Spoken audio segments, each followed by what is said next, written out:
Sa simbahang Romano-Katolika,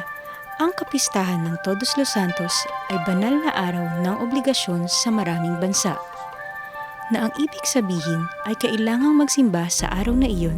maliban kung mayroong mabigat na dahilan upang hindi makatupad sa obligasyong ito, katulad ng pagkakasakit.